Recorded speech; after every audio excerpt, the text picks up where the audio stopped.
Welcome to section 4.5. In this section, we're going to be looking at the concept of linear dependence and linear independence. So the key idea behind linear dependence and independence as it relates to spanning sets. So we saw in section 4.4 that we are able to span a vector space, but our goal is to span a vector space as efficiently as possible without any unnecessary repeated vectors. So we say that a set of vectors v1 through vn is linearly dependent, which we will typically be abbreviating LD. So a set of vectors is LD if at least one of the vectors can be expressed as a linear combination of the others. Okay, so if at least one of the vectors can be written as a linear combination of the others, essentially we mean that that vector is unnecessary in the set because you can just use the others to recreate it. So this is what a set that is LD would look like. Otherwise, if the set is not linearly dependent, it is linearly independent, or Li.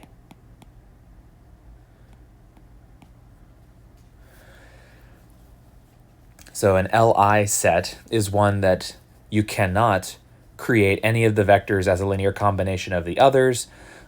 Every vector is necessary. So for example, if we take the vector space R2 and the set S with 1, 0, 0, 1, 7, 4, 2, 11, and -3, -5. So S spans R2. That's true. We can create any two-dimensional vector using some linear combination of all of these vectors, but so does this set.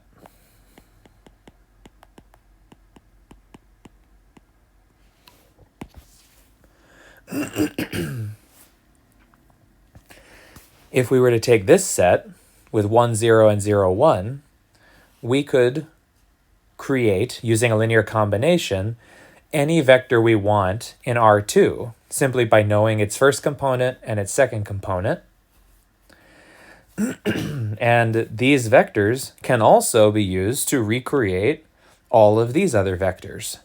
So all of these other three can be written as linear combinations of these two, so they're unnecessary. That makes this set LD.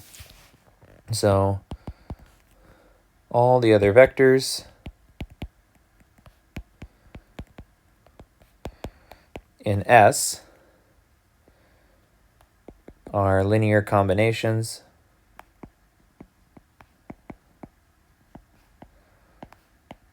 of 1, 0, and 0, 1. So they are unnecessary.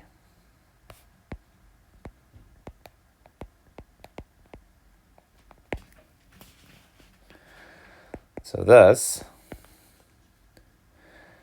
the set S that we were given in the problem is LD because some of the vectors can be recreated with others.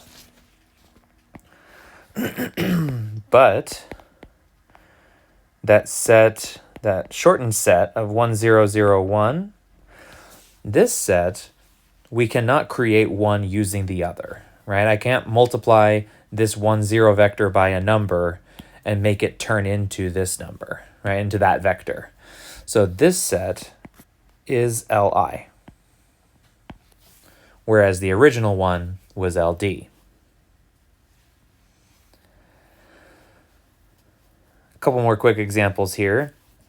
If we take a polynomial 1 plus x and the polynomial 2 plus 2x, this would certainly be LD since 2 plus 2x can be written as 2 times 1 plus x. Okay, so this is a linear combination of the first vector that produces the second vector. So the second vector is unnecessary. So this set is LD. What if we had more polynomials? So we have 1 plus x, 1 plus x plus x squared, 1 plus x squared plus x cubed, and x plus x cubed. Well, if we take kind of that odd one out, that x plus x cubed, and we do a little bit of work with these other ones, we would see that if we took 1 plus x minus 1, so this one minus this one, that would produce an x. If we then took 1 plus x squared plus, 1 plus x squared plus x cubed, and subtracted 1 plus x squared, so we took this one minus this one, that produces x cubed. So this is x plus x cubed, which is this, meaning that this last vector here was created using a linear combination of the other four. So this is a linear dependency.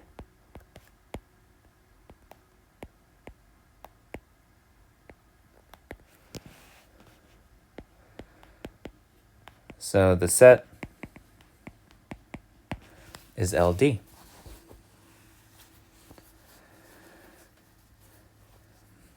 Now, if we look at this definition in a slightly different way, this is going to establish for us a little more of a practical calculation. We say that the set of vectors v1 through vn is LD, or linearly dependent, if and only if there exist constants c1 through cn, not all 0, such that c1 v1 plus c2 v2 yada yada yada is equal to 0, to the 0 vector. So if we can come up with constants, or show that there are constants that are not all 0, that turn this sum into 0, that means that there was a linear dependency among the vectors. Okay, and this is just another way of looking at this. If excuse me, if v1 is equal to 2v2 minus 3v3, right? This is a linear dependency because v1 can be written as a linear combination of v2 and v3. If we move these over and write them all on the same side, this is just another way of saying that there is a linear dependency within the set. So if there are constants that make this sum equal to 0, that means there is a dependency among the vectors, and so the set is LD. Now we specify not all 0 because that's kind of a cop-out, right? If all the constants are zeros, then of course this is going to be equal to the 0 vector, regardless of what these vectors are. So if there are constants that are not all 0 that make this work, then that means the set is LD, or linearly dependent. If we take a look at this example, so we've got 1, 1, 1, and 2, 2, 2. So of course this is LD. I mean, this is a pretty straightforward example here. But if we were to take -2 times 1, 1, 1 plus just 1 times 2, 2, 2, this would give us -2, -2, -2 plus 2, 2, 2, which would give us the 0 vector. Okay. And this relationship, this is a linear dependency.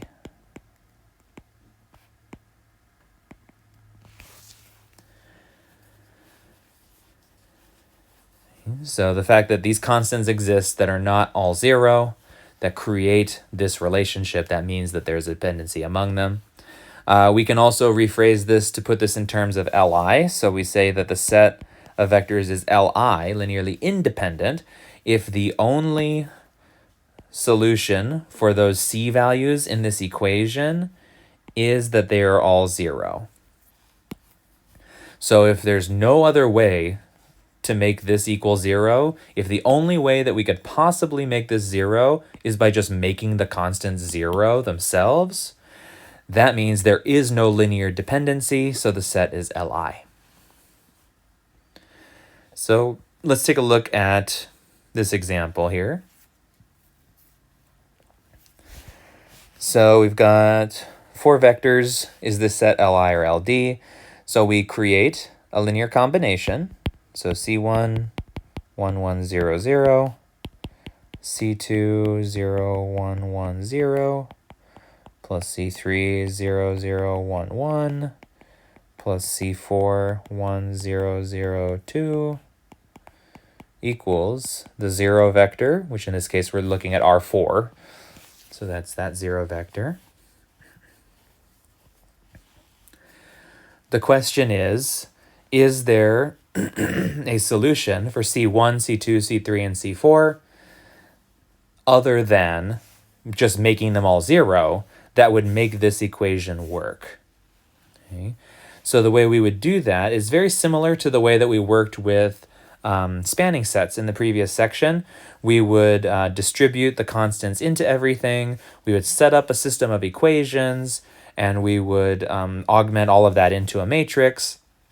But if you recall, one of the techniques we talked about last time, that is just as equivalent as just taking the vectors themselves and augmenting them into the columns of the matrix. So like 1, 1, 0, 0, 0, 1, 1, 0, 0, 0, 1, 1, and 1, 0, 0, 2. And then augment that with the 0 vector on that side. If we go through the process of performing the EROs, this would whittle down to 1, 0, 0, 1, 0, 1, 0, negative 1, 0, 0, 1, 1, 0, 0, 0, 1, with, of course, all zeros in the augmented column. And so this gives us a pivot in every column, which means that we have one unique solution to this system. And that solution is that C4 equals 0, which means that C3 is going to be 0, which means that C2 is going to be 0, which means that C1 is going to be 0.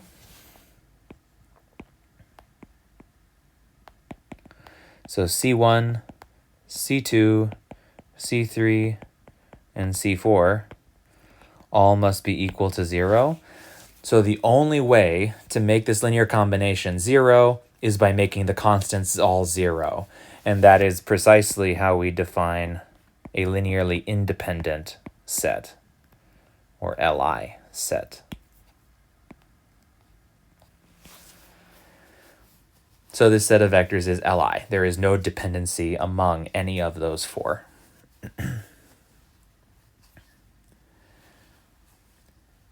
If we take a look at the next one,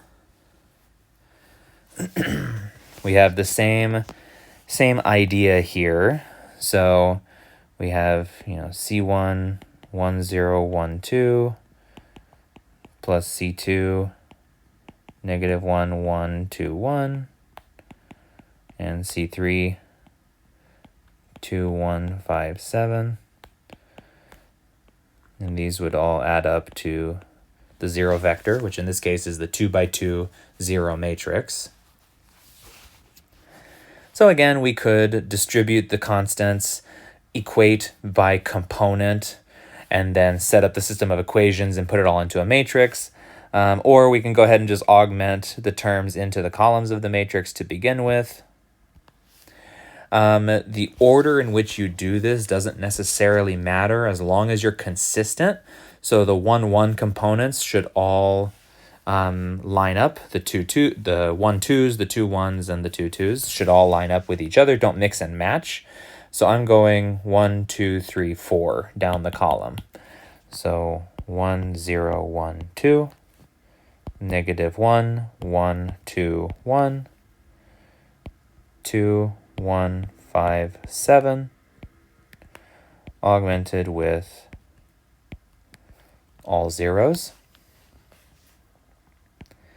Right, and that's C1, that's C2, and then that one corresponds to C3.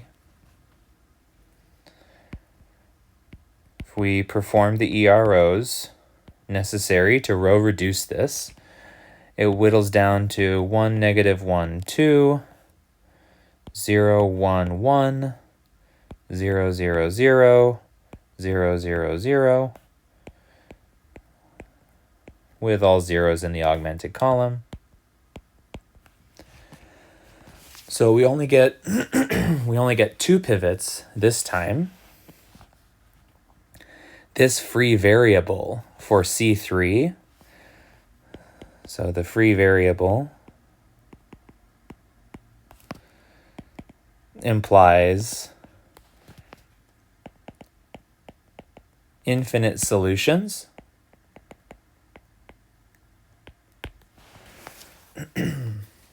Right, that's what this means. It means that C3 could be anything, and then C1 and C2 will be written in terms of that free variable.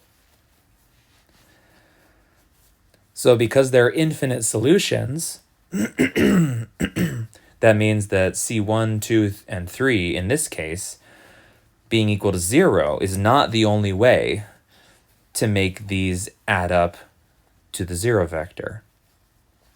So there must be a linear dependence among them. So thus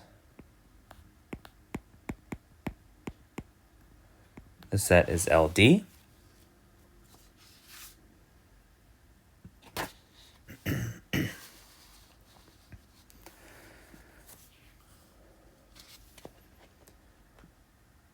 And we'll talk about this more down the line as well. But if you wanted to create a set that is Li, even though it's currently LD, you could just remove the dependent vector. So that would be like this column right here, or this matrix right here.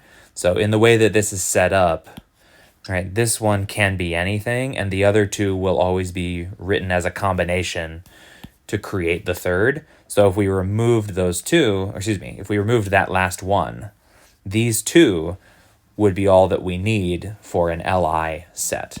So this set would be Li, but with the third vector currently, it is LD. Let's take a look at some polynomials. So we've got C1, 3 plus x, plus C2, 4 minus 2x, plus C3, 6 plus 3x, equals 0. With a polynomial, right, the 0 is just the number 0.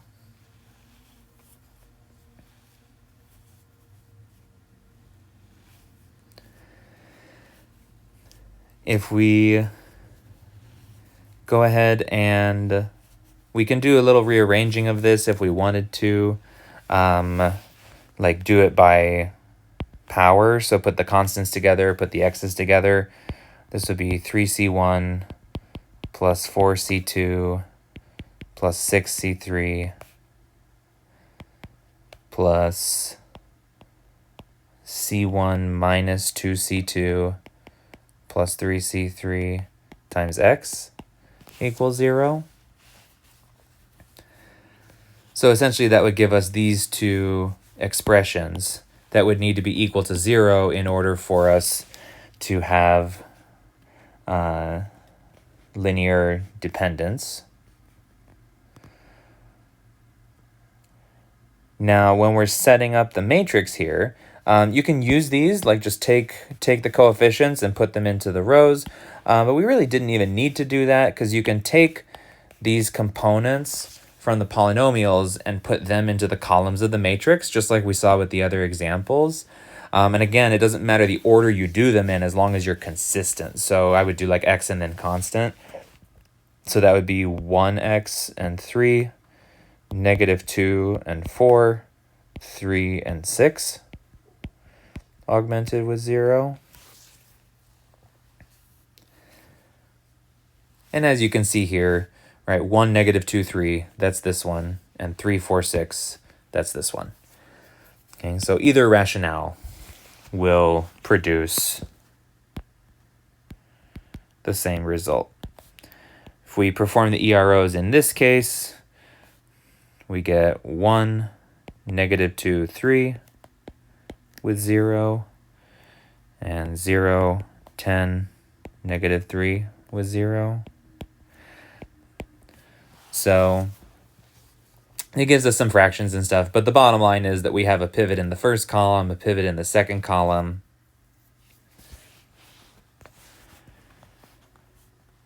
but not in the third column. So C3 in this case would be a free variable. C2, if we got a t attached to here, add that over and divide by the 10, we would get is 3/10 t. And C1, if we take both of those into account and kind of move over and solve, we would get -12/5 t.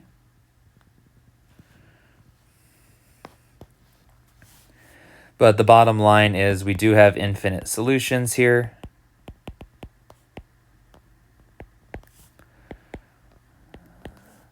Thus, the set is LD, is linearly dependent. So there is a dependency among these vectors. And we could check this. I mean, since I have the variables set up right here for the constants. So like, for example, if t is 1, this would give us -12/5 times 3 plus x plus 3/10 times 4 minus 2x plus 1 times 6 plus 3x.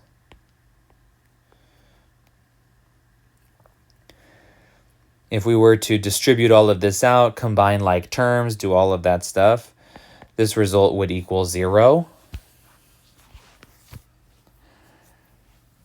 And that would be one example of the linear dependence showing up. And then if there was a different value of t, then we would adjust and we would get still a linear dependence out of this. And if we wanted to eliminate that dependence, we would just need to eliminate one of the vectors, namely the one without the pivot. And that would produce an Li set. But this set currently is LD.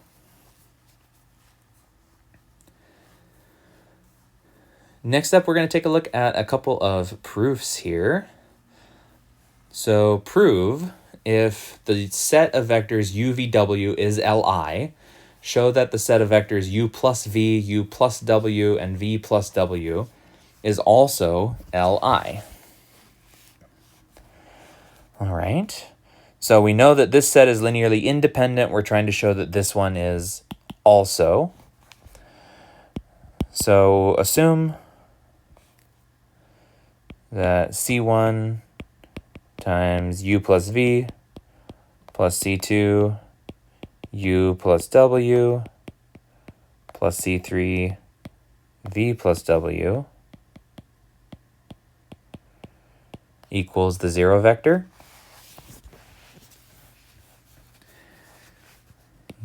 If we're trying to show that this set is Li, we need to create a linear combination and then show that C1, C2, and C3 must be only 0 in order for this set to be Li. Okay, so to be Li, C1 equals C2 equals C3 equals 0 must be true.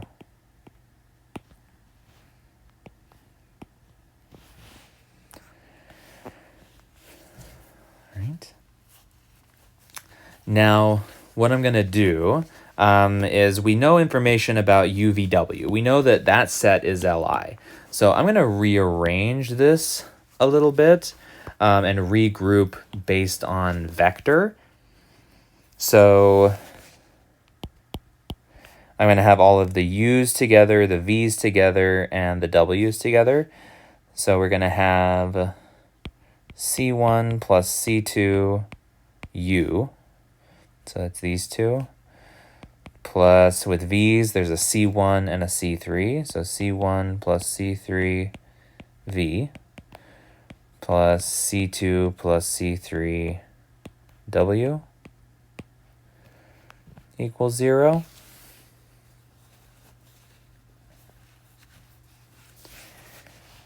So what we have here is a linear combination on U, V, and W equal to 0. So since UVW is Li, so we know that that is true. Since those are Li, these coefficients must be equal to 0. So C1 plus C2 is 0. C1 plus C3 is 0. C2 plus C3 is 0.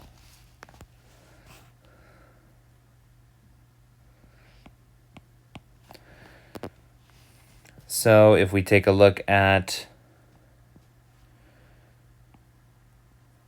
the matrix that this creates, 1, 1, 0 with 0, 1, 0, 1 with 0, 0, 1, 1 with 0.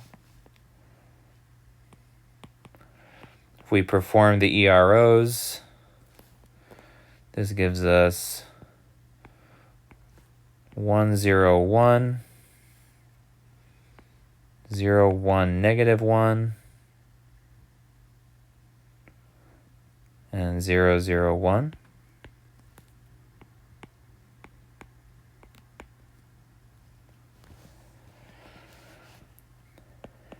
And remember, each one of these corresponds to C1, C2, and C3.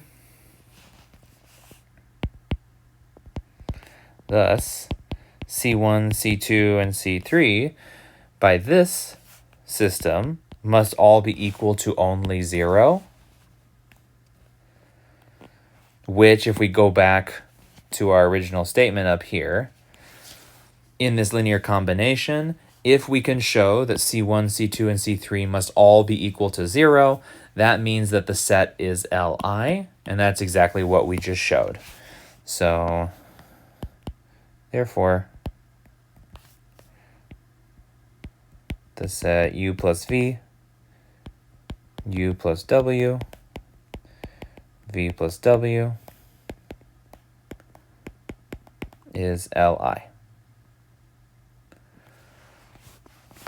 Found by setting up using the definition of Li and then manipulating and using the other known fact that we had in the proof.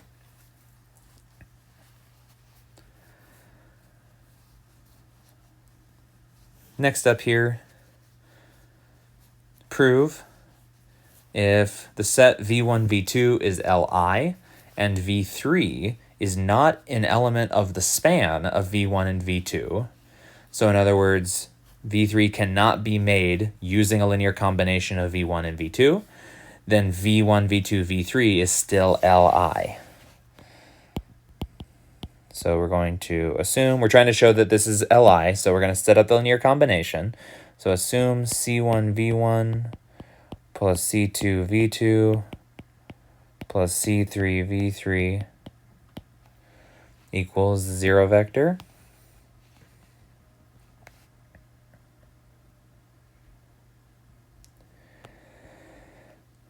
Now, to set this up, if C1, C2, and C3 are all 0, that makes the set Li, and that means that that proves what we're trying to prove. Let's assume the opposite.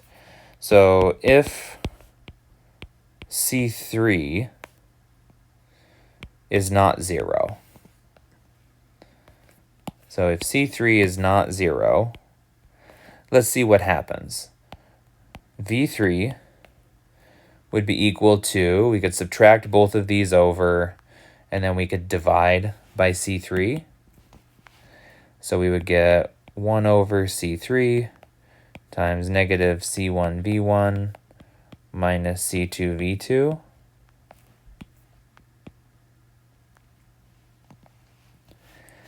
So if C3 is not 0, that means that we can divide by it, which means that we get V3 is this.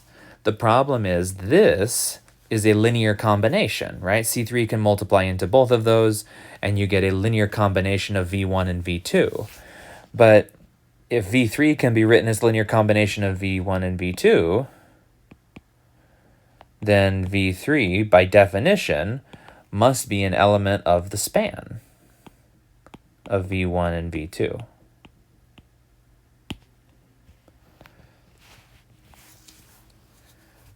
Right? If C3 is not 0, we can divide it over here and isolate V3 equal to this linear combination of V1 and V2.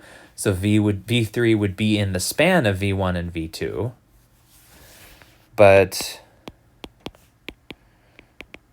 this is a contradiction,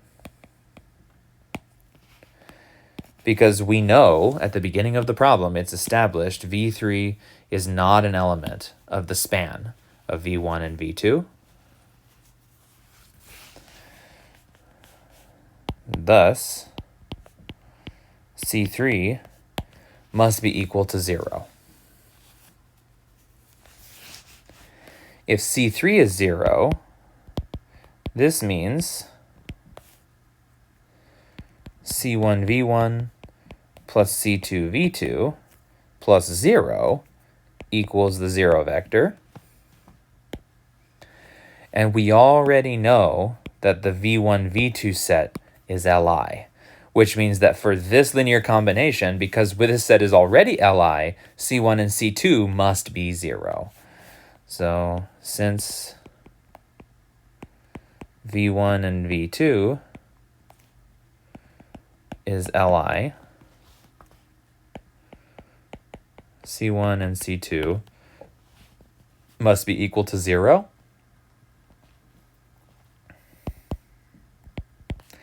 Thus, C1, C2, and C3, we have just shown, all must be 0, which is the definition for an Li set, and that works for V1, V2, and V3. So therefore,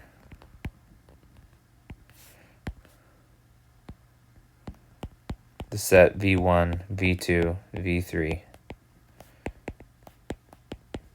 is Li.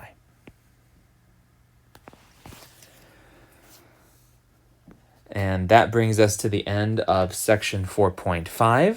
In the upcoming section 4.6, we are going to look at putting together the concept of spanning sets and linear dependence and independence. And we'll see how that all comes together in section 4.6.